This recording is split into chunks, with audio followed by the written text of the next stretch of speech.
Nosso mundo certamente é um lugar que ainda intriga muitas pessoas, devido às suas lendas e mitos contados desde eras passadas. Algumas que inclusive desafiam a lógica, e até mesmo a ciência, como os mitos de continentes perdidos como Atlântida e Mu.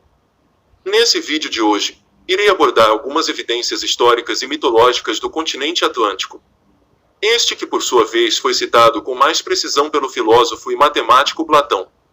Mas antes de entrar no assunto, quero pedir que se inscreva no canal e deixe o like para nos ajudar. Siga comigo, e ouça mais um de vários mitos e contos.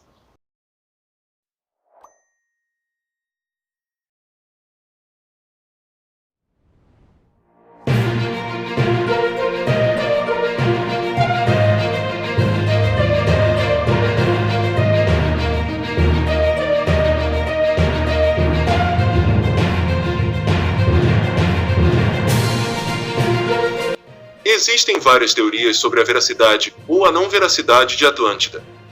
E mesmo aqueles que acreditam nela, têm opiniões diferentes sobre a sua localização e maneira como desapareceu.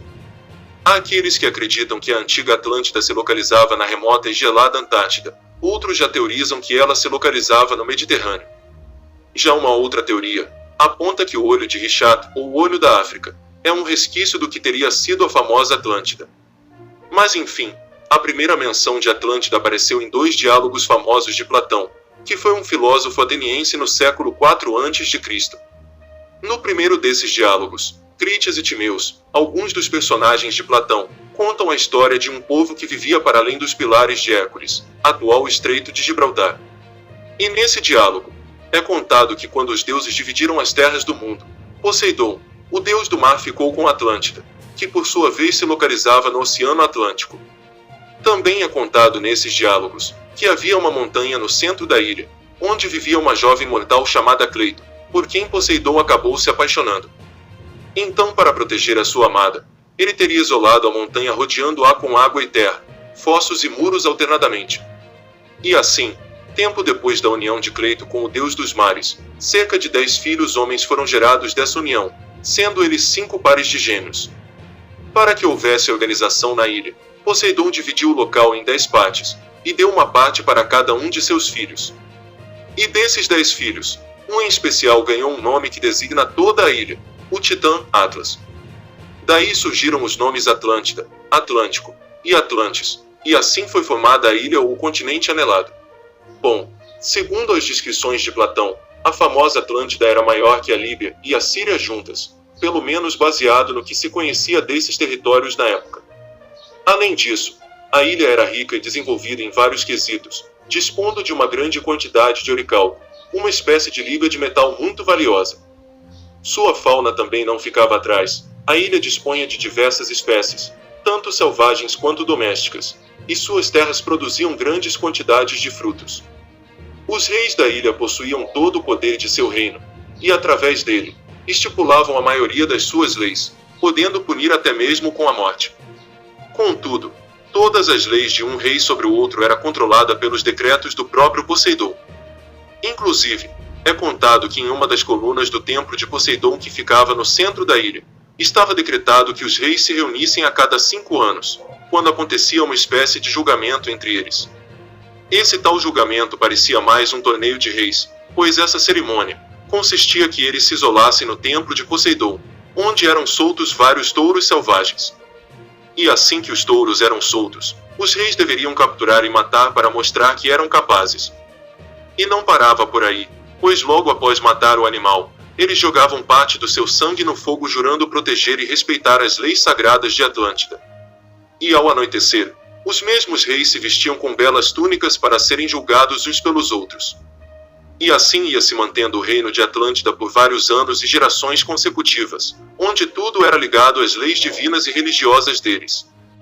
Mas mesmo tendo a sua religião, seus conhecimentos e as suas riquezas, os Atlantes se afastaram dos seus princípios sagrados, trazendo sobre eles a ira dos deuses. E sobre isso Platão descreve da seguinte forma, abre aspas. Durante um dia e uma noite horrível, todo o seu exército foi tragado de um golpe pela terra, e ainda a ilha de Atlântida afundou no mar e desapareceu. Fecha aspas.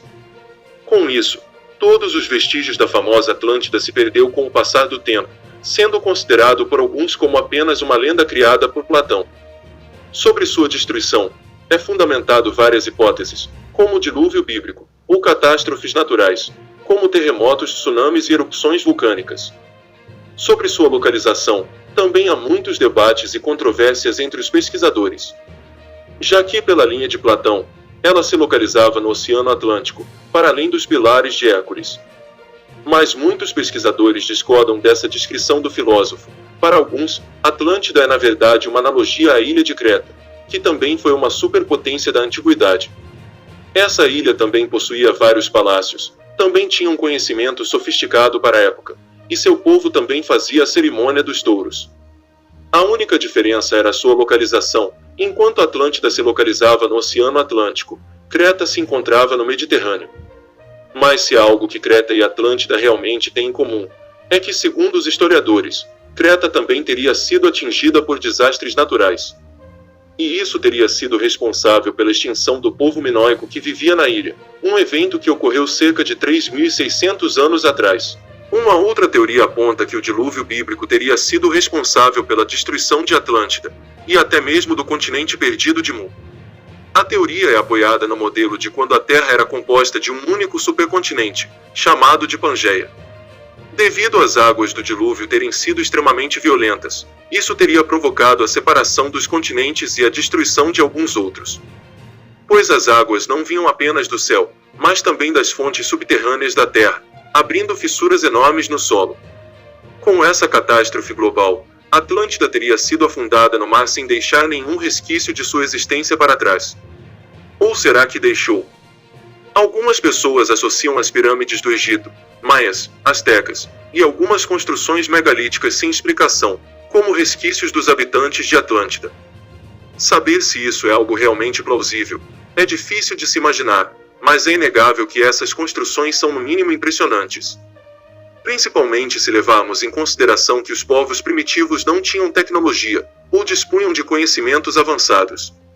A não ser que nós estejamos errados em pensar que os povos primitivos eram desprovidos de conhecimento. Isso intriga tanto os cientistas e pesquisadores, que levaram ufólogos a associarem essas construções megalíticas a seres extraterrestres. Pois várias perguntas começaram a surgir, como o padrão das pirâmides, por exemplo. Como povos de culturas diferentes construíram esses monumentos com o mesmo padrão? Sendo que até mesmo sua localização é muito distante uma da outra, uma pergunta pertinente sem resposta óbvia. Como blocos de rocha pesando toneladas eram movidos de grandes distâncias e posicionados perfeitamente sem nenhuma tecnologia?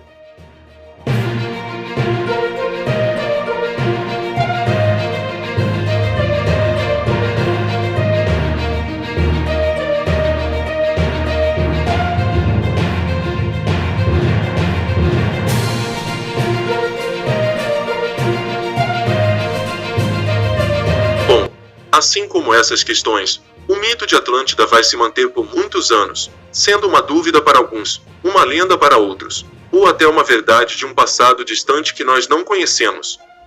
Pois o nosso mundo sempre foi, e é um lugar cheio de mitos e contos. E se você quer ficar por dentro de mais histórias como essa, se inscreva no canal, deixe o like e nos ajude a crescer. E agora eu encerro esse vídeo com uma pergunta. E você? O que você pensa sobre o continente perdido de Atlântida? Real ou mitologia? Deixe nos comentários a sua opinião. E muito obrigado por ter me acompanhado até aqui. Até o nosso próximo mito. Nos vemos no próximo conto.